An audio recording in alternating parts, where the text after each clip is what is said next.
Shalom Elohim, haleluya, puji nama Tuhan. Semangat pagi Bapak Ibu Saudara yang dikasihi Tuhan kita Yesus Kristus. Jumpa lagi bersama saya Pendeta Samuel Mabuntu dalam Renungan Pagi ke 2640 hari Renungan Pagi ini mengudara.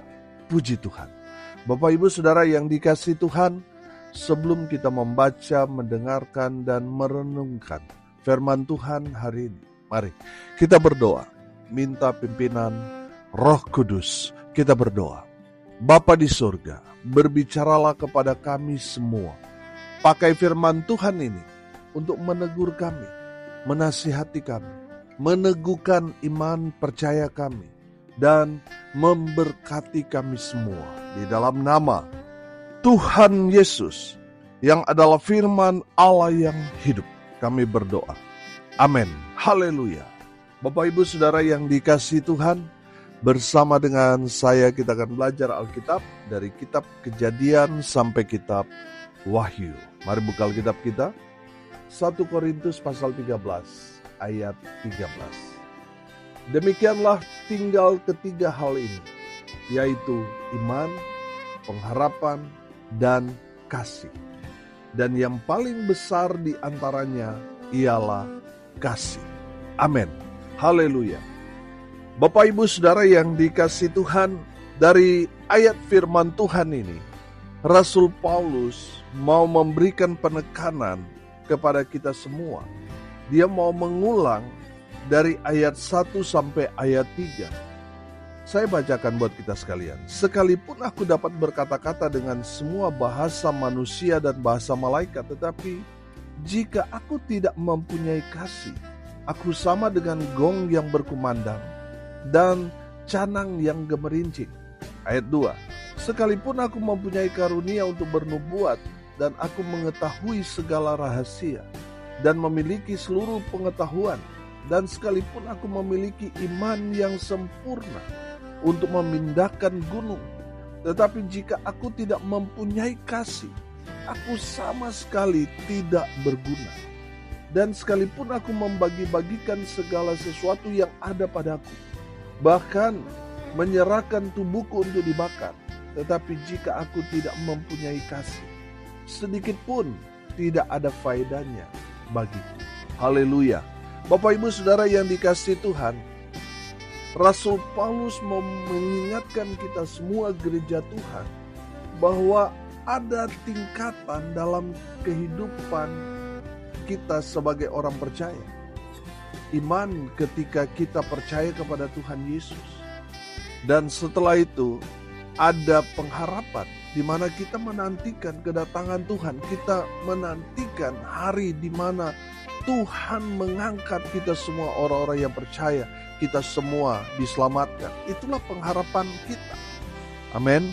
Saudara yang dikasihi Tuhan, Rasul Paulus mau memberikan pemahaman kepada kita semua bahwa kasih adalah yang paling utama dari ketiga hal ini. Iman, pengharapan, dan kasih. Kasih yang dapat porsi lebih besar daripada iman dan pengharapan. Saudara perhatikan, iman ini kan bicara tentang hubungan kita dengan Tuhan. Amin. Pengharapan ini bicara tentang keyakinan kita. Tapi kalau kita tidak punya kasih, kata firman Tuhan ini, sedikit pun tidak ada faedahnya, tidak ada gunanya, alias sia-sia hidup kita. Saudara dengar ini baik-baik. Pengakuan kita memiliki hubungan pribadi dengan Tuhan, itu kan hanya pengakuan pribadi kita. Saudara yang dikasihi Tuhan, ada banyak orang seperti ini. Model orang Farisi yang mau kelihatan rohani, tetapi apa yang terjadi dengan hidup mereka? Mereka tidak punya kasih. Mereka tidak mau peduli dengan sesama mereka. Makanya Tuhan Yesus memberikan mereka perumpamaan tentang seorang Samaria yang baik hati. Tuhan Yesus menceritakan ada seorang pria yang diserang dan dirampok di jalan dari Yerusalem ke Yeriko. Orang yang dirampok itu sudah tidak berdaya. sudah gawat, sudah parah, dia tidak bisa apa-apa. Dia tergeletak di pinggir jalan dengan keadaan yang tidak berdaya. Kemudian lewat dua pemuka agama, seorang imam yang lewat, dia melihat orang yang sudah tidak berdaya itu ada di pinggir jalan, tetapi dia hanya lewat saja. Tidak ada kegerakan dalam hatinya untuk menolong orang yang tak berdaya itu. Begitu juga dengan seorang Lewi. Seorang Lewi yang melintas di jalan itu melihat orang yang sudah terkapar tak berdaya itu. Tetapi dia melewati. Dia tidak tergerak untuk menolong orang yang sudah terkapar tak berdaya itu. Kemudian yang lewat orang Samaria. Orang Samaria pada masa itu dibenci oleh orang-orang Yahudi. Justru orang Samaria ini yang berhenti. Dia yang mengobati luka orang yang dirampok tadi, yang terkapar tak berdaya itu, dan membawanya ke penginapan. Bahkan membayar semua biaya selama dia dirawat tinggal di penginapan itu. Amin. Tuhan Yesus bertanya, siapakah orang yang mengasihi sesamanya? Sudah pasti orang Samaria ini. Saudara perhatikan, yang pertama lewat seorang imam, seorang pemuka agama yang memimpin ibadah. Kalau saya bisa katakan, ini seorang pendeta, seorang hamba Tuhan. Tapi ketika dia berjumpa dengan orang yang tak berdaya, dia tidak tergerak oleh belas kasihan. Tidak ada kasih dalam dirinya. Begitu juga orang kedua, orang Lewi. Orang Lewi ini siapa? Orang-orang yang sudah melayani Tuhan. Baik dia hamba Tuhan, majelis, aktivis gereja, mereka hanya lewat saja. Saudara yang dikasihi Tuhan, dengar ini baik-baik. Ada berapa banyak orang Kristen yang masa bodoh, sama seperti imam dan Lewi, ketika berhadapan dengan orang yang sedang ada dalam pergumulan, dia masa bodoh. Dia tidak tergerak hatinya untuk menolong, membantu. Saudara yang dikasihi Tuhan, di mana kasihmu? Saudara nyatakan bahwa saudara mengasihi Tuhan. Sudah seharusnya saudara aplikasikan kasih saudara kepada Tuhan itu kepada sesamamu manusia yang membutuhkan pertolongan dari saudara. Amin. Bapak Ibu Saudara yang dikasihi Tuhan, dari kebenaran firman Tuhan ini kita dapat menangkap pesan Tuhan bahwa iman dan pengharapan adalah hubungan saudara dengan Tuhan. Tapi ingat, Tuhan juga mau melihat buah dari saudara. Buah yang harus kita hasilkan apa? Kita aplikasikan kasih kita kepada Tuhan kepada sesama kita manusia. Amin. Supaya apa? Supaya orang-orang di sekitar kita, mereka merasakan kasih Tuhan melalui kita. Amin. Saudara dengar ini baik-baik. Orang dunia ini membutuhkan sentuhan kasih Kristus melalui siapa? Melalui saudara dan saya. Amin. Melalui semua kita orang percaya, mari kita mau jadi jawaban di tengah-tengah dunia ini. Saudara yang dikasihi Tuhan, ada banyak orang, oh Pak Pendeta, kalau saya dapat tender 5M ini, oh saya akan berikan ke gereja, saya akan berikan untuk pekerjaan Tuhan dan sebagainya. Banyak orang tunggu kalau dia diberkati baru jadi berkat. Saudara yang dikasihi Tuhan, kita bisa jadi berkat sebelum kita mendapatkan berkat yang banyak. Kita bisa jadi berkat. Contohnya siapa? Janda di Sarfat. Amin. Saudara yang dikasihi Tuhan, perhatikan, janda di Sarfat ini tinggal segenggam tepung yang dia miliki, yang akan dia masak menjadi makanan terakhir dia bersama dengan anaknya. Dalam persiapan janda ini untuk memasak makanan terakhir, datanglah Elia. Elia berkata, buatkanlah aku roti Saudara yang dikasihi Tuhan, saya yakin dan percaya itu pergumulan berat buat janda di Sarfat ini. Saya yakin kalau janda di Sarfat ini, saudara dan saya, wah ini kita pasti akan bergumul dengan berat untuk memberi kepada Elisa sepenggal roti, betul? Karena kita merasa kita juga butuh ini pendeta.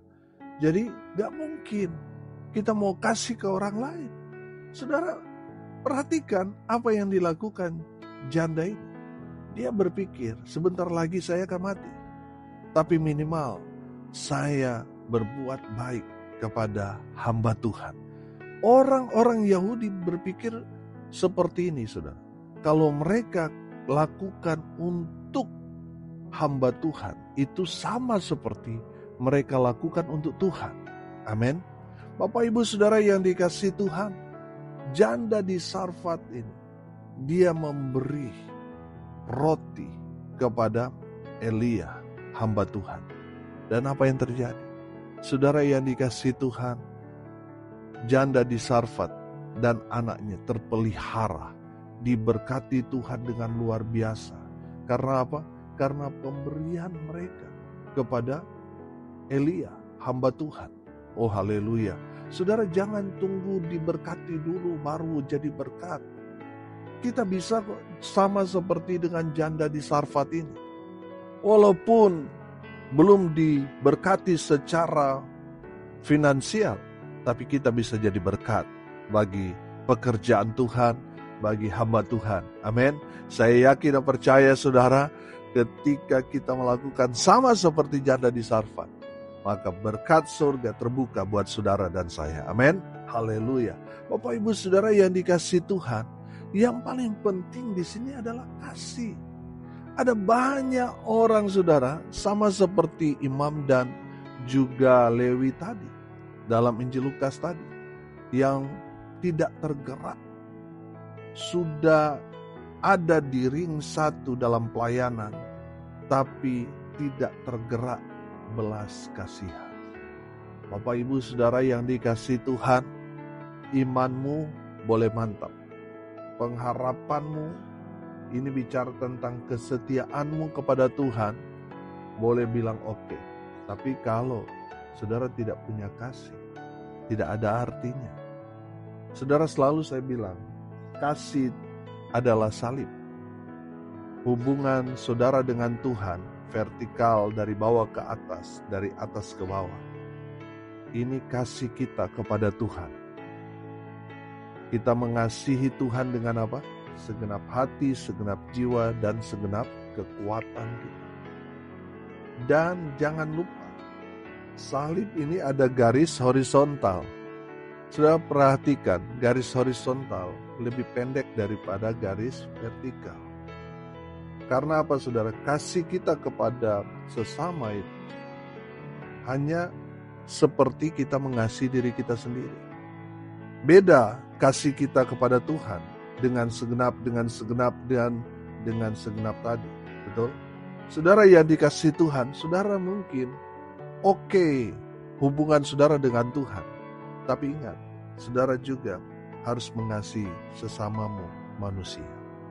Selalu saya bilang, orang yang cinta Tuhan, orang yang mengasihi Tuhan, sudah pasti orang-orang di sekitar dia akan merasakan kasih Tuhan melalui hidupnya. Amin. Bapak Ibu Saudara yang dikasihi Tuhan, ada banyak orang seperti orang munafik di luar sana yang mengaku hamba Tuhan, cinta Tuhan, tapi masih kasar sama pasangannya. Tidak ada belas kasihan pada orang-orang yang susah, yang menderita. Bapak Ibu Saudara yang dikasihi Tuhan, dari firman Tuhan ini kita belajar iman, pengharapan, dan kasih. Dan yang paling besar di antaranya ialah kasih. Yang paling utama adalah kasih. Bapak Ibu Saudara yang dikasihi Tuhan, mari kita seimbangkan kasih kita kepada Tuhan, dan kita harus terapkan kasih kita kepada Tuhan kepada sesama kita manusia. Saudara yang dikasihi Tuhan, Jangan sampai kita dipakai Tuhan melakukan banyak mujizat. Kita sangat-sangat sosial untuk pekerjaan Tuhan, tapi tidak ada kasih dalam diri kita. Tidak ada gunanya di hadapan Tuhan. Saudara yang dikasihi Tuhan, pertanyaannya sekarang, saudara mau menyenangkan hati Tuhan atau menyenangkan hati sesama atau menyenangkan dirimu sendiri? Kalau saudara mau menyenangkan hati Tuhan, saudara harus punya kasih. Kasih kepada Tuhan, kasih juga kepada sesamamu manusia. Saudara, saya yakin dan percaya, kalau kita mengasihi Tuhan, cinta Tuhan, Tuhan juga senang. Betul? Amin? Tuhan senang.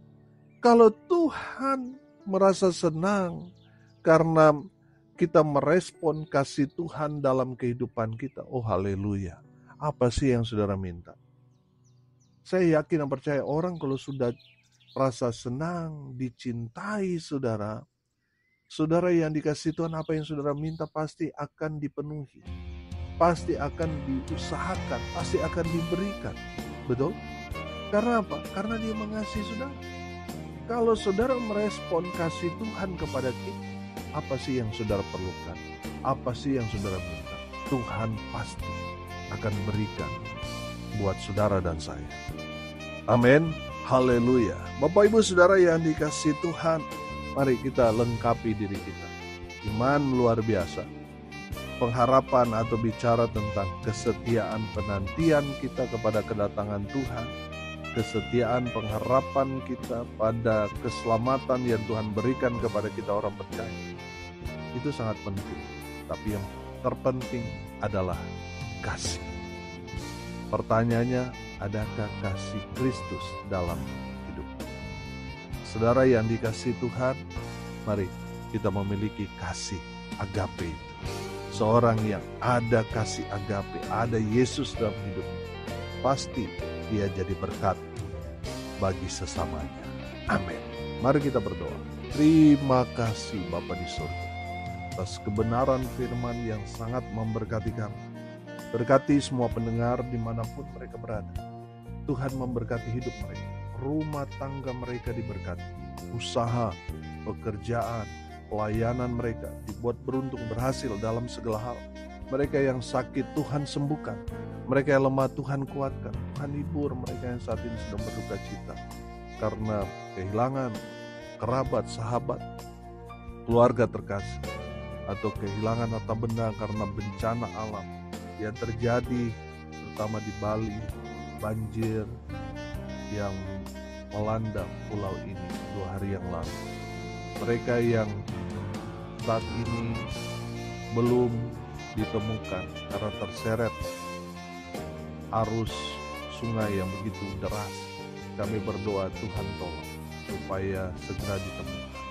Tuhan memberikan penghiburan kepada keluarga-keluarga yang mengalami dampak banjir. Tuhan memberikan penghiburan. Tuhan memberkati pemerintah Pulau Bali sehingga menjadi saluran berkat buat mereka yang terdampak langsung banjir. Hamba berdoa di dalam nama Tuhan Yesus, biarlah Tuhan memulihkan keadaan Pulau Bali. Tuhan pulihkan. Biarlah melalui kejadian ini banyak orang datang mencari Tuhan Yesus dan mereka ditolong dan diselamatkan.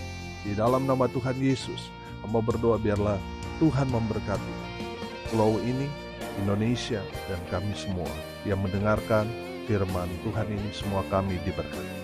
Bapak Ibu Saudara yang dikasihi Tuhan, arahkanlah hatimu kepada Tuhan dan terimalah berkat dari Tuhan Yesus. Tuhan memberkati engkau dan melindungi engkau. Tuhan menyinari engkau dengan wajah-Nya dan memberi engkau kasih karunia. Tuhan menghadapkan wajah-Nya kepadamu dan memberi engkau damai sejahtera di dalam nama Tuhan Yesus, sumber dari segala berkat. Bapak Ibu Saudara yang percaya, diberkati Tuhan, katakan amin. Puji Tuhan. Bapak Ibu Saudara yang dikasihi Tuhan, kalau saudara merasa diberkati melalui renungan pagi ini, Bagikan juga kepada saudara-saudara yang lain supaya mereka juga diberkati. Karena untuk itulah kita dipanggil untuk jadi berkat. Salam kasih dari Bali. Saya Pendeta Samuel Mawuntu. Sampai jumpa besok pagi. Tuhan Yesus memberkati kita semua.